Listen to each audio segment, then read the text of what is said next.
C4D TV, votre chaîne pour le changement social et de comportement. C4D TV, votre chaîne pour le changement social et de comportement. Bonjour chers téléspectateurs, bonjour chers internautes, bienvenue dans votre télé C4D TV. Aujourd'hui on a l'honneur et c'est le plaisir de recevoir le grand professeur, monsieur le ministre Mary Teuw Niane, qui est ici sur Kaffrine, actuellement au campus de Kaffrine de l'université El Hadji Ibrahima Niass. Bonjour monsieur le président, monsieur le ministre. Bonjour. Voilà, bon, on va juste aller au droit au but. On peut savoir je voulais savoir quel est l'objet de votre déplacement ici à Kaffrine.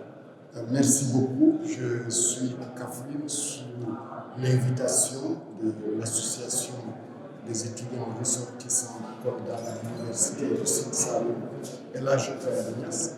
Et je peux vous dire, c'est avec beaucoup de plaisir et d'honneur que je suis là. Et je suis heureux parce que tout à l'heure, nous avons participé à une panel autour de l'insertion des étudiants de l'université du Sine-Saloum El Hadji Ibrahima Niass, opportunités et contraintes. J'ai partagé le panel avec M. Boubacar Bertrand Baldé et le modérateur était un de vos enseignants, M. Sadio. Papa Ngour Sadio, et je pense que le panel a intéressé les étudiantes et les étudiants, et j'en suis heureux. On est heureux aussi de vous recevoir parmi nous. En parlant de l'université UCED El Hadji Ibrahima Niass, l'université du Sine-Saloum, aujourd'hui, quelle lecture faites-vous sur l'université, vu que vous faites partie de l'université?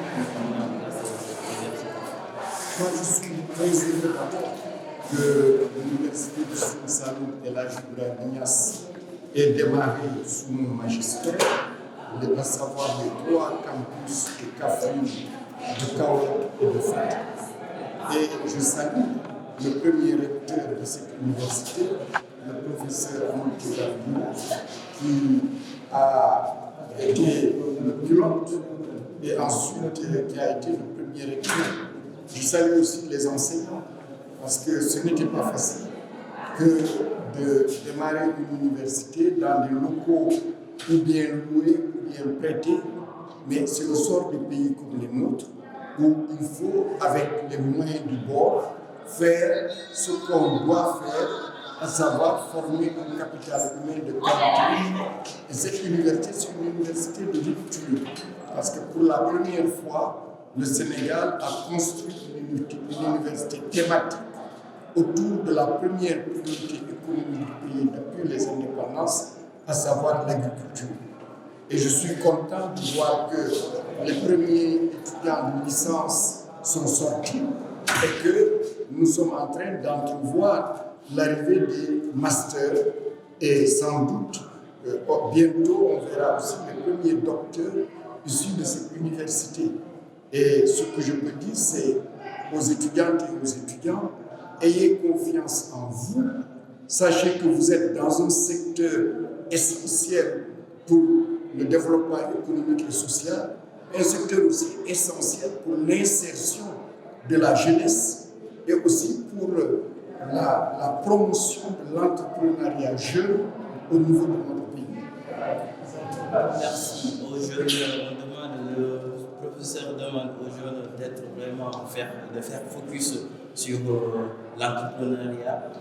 Monsieur le Président, là on est face à une actualité qui fait pas comparée au Sénégal, un peu partout dans le monde, avec le conflit ukrainien-russe. Aujourd'hui, le Sénégal qui, depuis longtemps, est en politique d'autosuffisance alimentaire, vous, en tant que professeur, en tant qu'une personnalité politique qui connaît l'administration, qui connaît le fonctionnement du système, aujourd'hui, quel est le message que vous pouvez lancer pour mettre fin à cette dépendance sur le côté agricole, que le Sénégal puisse au moins un jour cultiver ce dont il a besoin sans sortir du territoire? Je pense qu'il faut une politique volontariste, à la fois de formation du capital humain, l'Université du Sine-Saloum Elhadji Ibrahima Niass en fait partie. Et je pense qu'il faut hâter l'achèvement complet des infrastructures, notamment aussi l'achèvement du campus de Toubacouta et du campus aussi de Diourbel, et terminer les instituts supérieurs d'enseignement professionnel et faire en sorte que dans ce pays, partout, on puisse avoir de l'eau pour l'agriculture et le bétail 12 mois sur 12. Développer une politique de semences certifiées et profiter du pétrole et du gaz pour implanter une industrie de pétrochimie pour la production de l'urée et des engrais azotés, mais aussi pour la production de tout ce qui est PVC pour permettre l'accès à l'eau, pour permettre l'irrigation goutte à goutte, pour produire aussi les toiles pour les serres et les liners pour les bassins aquacoles et les bassins de rétention. Et ensuite, évidemment, récupérer les 10 milliards de mètres cubes d'eau qui, chaque hivernage, vont à l'océan. Et je crois qu'un élargissement de la Taoué, une augmentation de la puissance de la station de pompage à charbon devrait permettre de renflouer sensiblement le lac de Guiers, duquel doit partir le fameux canal du Cayor, du Baor et du Sine, qui devrait passer par Touba, Diourbel, Bambey et arriver en face de Fatick, et autour duquel des dizaines de milliers d'hectares seront disponibles pour la jeunesse et pour la population, pour la production végétale, pour l'élevage, pour la production aquacole et aussi pour tout ce qui est transformation agroalimentaire, et en même temps aussi à partir du lac de Guiers vers la revitalisation des vallées fossiles. Développer une politique systématique de forage pour permettre, comme on dit, à l'agriculture de se développer, et du côté de l'élevage, à faire une politique volontariste à la charge de l'État de l'insémination artificielle pour augmenter la capacité de production laitière de nos vaches, développer l'aquaculture et à travers les bassins de rétention durant l'hivernage, mais aussi pousser dans beaucoup d'endroits à la création de bassins aquacoles, et là aussi développer énormément d'écloseries et renforcer tout ce qui est santé animale, parce que c'est stratégique quand on veut développer l'agriculture, développer tout ce qui est surgélation, congélation et conservation alimentaire, et enfin aider les jeunes qui sont dans ce secteur, que ce soit l'Université du Sine-Saloum Elhadji Ibrahima Niass, que ce soit l'UFR S2ATA de l'UGB, ou bien l'agroforesterie à Ziguinchor, ou au niveau du département biologie animale ou végétale de l'UCAD, de l'ISFAR, de l'ENSA, et au niveau des ISEP, développer l'entrepreneuriat jeune dans toute la chaîne de valeur de l'agriculture. Je crois qu'avec cela, non seulement nous allons pouvoir produire l'essentiel de ce que nous mangeons et à un prix largement abordable, mais nous allons aussi créer de l'emploi pour la jeunesse et de l'emploi durable, et aussi maintenir les jeunes et les ruraux dans le monde rural, parce que le monde rural va devenir source de production de richesse à travers l'agriculture, l'élevage, la pêche, l'aquaculture et la transformation agroalimentaire. Merci beaucoup, Monsieur le Président. Juste pour terminer, tout à l'heure, on nous a fait part de votre candidature. C'est vrai que là, je vous l'annonce en exclusivité, que vous allez être candidat pour les élections présidentielles de février 2024. Aujourd'hui, est-ce qu'on peut savoir qu'est-ce qui vous motive, tout en sachant que lors des dernières élections législatives, vous étiez pour la compte de Yewwi Askan Wi. Qu'est-ce qui vous permet aujourd'hui ou vous motive de prendre cet élan-là vis-à-vis des élections? Oui, j'avais, lors des législatives, appelé, sans être membre de Yewwi, appelé à voter à Yewwi au niveau du département de Saint-Louis, parce qu'il me semblait important qu'il fallait battre les députés sortants parce qu'ils n'avaient pas fait un bon travail. Aujourd'hui, ce qui nous motive est très simple.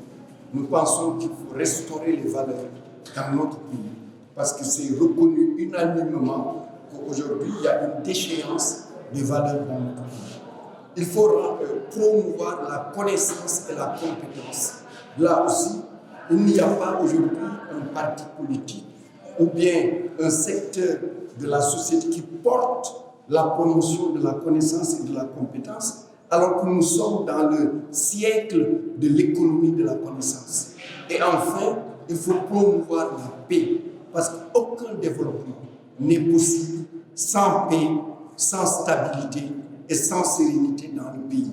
Et c'est pour cela que nous allons appeler au rassemblement des Sénégalais autour de ces 3 questions majeures et ensuite proposer un projet de société pour que, ensemble, nous puissions résoudre le quotidien du Sénégalais, c'est-à-dire se nourrir, se vêtir, aller à l'école, acquérir la connaissance, se soigner, se loger, avoir le confort minimal de l'eau, de l'électricité et enfin pouvoir travailler et gagner sa vie dans son pays, dans un état de droit, dans un état dans lequel la justice sera pour tout le monde et dans un état dans lequel on aura la santé pour tous, mais on aura aussi l'équité sanitaire pour que quand on a le cancer, et je ne le souhaite à personne, quand on a les autres maladies comme l'hypertension artérielle, comme le diabète, comme la prostate ou comme l'insuffisance rénale, qu'on ait les équipements qu'il faut apporter pour qu'on n'ait plus des rendez-vous de 6 mois ou plus pour venir parce qu'on a un cancer et on risque de mourir durant ces 6 mois où le cancer risque de s'aggraver. Donc santé pour tous et équité sanitaire dans un pays qui nous appartient à tous et dans lequel nous avons les mêmes chances que tous les autres. Merci beaucoup, monsieur le ministre réunifié. Monsieur le ministre Hussein, C4D TV vous remercie vraiment pour votre disponibilité et pour votre intervention. Vraiment, on magnifie votre présence au niveau de l'université et on vous dit bonne chance pour votre candidature et que votre projet aboutisse vraiment parce que ça fera l'affaire de tous les jeunes Sénégalais, ça fera l'affaire de tout le Sénégalais qui veut se développer, qui veut que ce pays aille en avant. Et on vous remercie également de votre présence ici au campus de Kaffrine. Hussein FM également vous remercie pour ces interviews que vous avez accordées à la radio estudiantine, à la radio communautaire qui est là pour les étudiants. Et on vous remercie également aux chères équipes qui sont là derrière nous, qui abattent un travail vraiment remarquable. Merci, en tout cas, je vous félicite parce que je suis heureux et content que maintenant, dans toutes nos universités, qu'on puisse avoir des chaînes de radio, des chaînes de télévision. C'est bon pour les étudiants, c'est bon pour la communauté universitaire, mais c'est bon aussi pour ceux qui sont dans l'environnement, les parents, tous ceux qui vivent autour de l'université, qui comprennent ce qu'est l'université, ses missions, et qui puissent savoir que les jeunes qui sont là, ils ne sont pas là seulement pour troubler, mais ils sont là surtout pour apprendre et servir notre pays. Merci beaucoup. Je pense que le message a été fort et que, chers téléspectateurs, on vous donne rendez-vous prochainement dans votre émission, dans votre chaîne pour le changement de comportement social. Et on vous dit à bientôt à la présentation. C'était Abdul Aziz Cissé en compagnie du professeur Marie-Théo Niang. Et on remercie également l'équipe technique qui a assuré la réalisation. À la prochaine.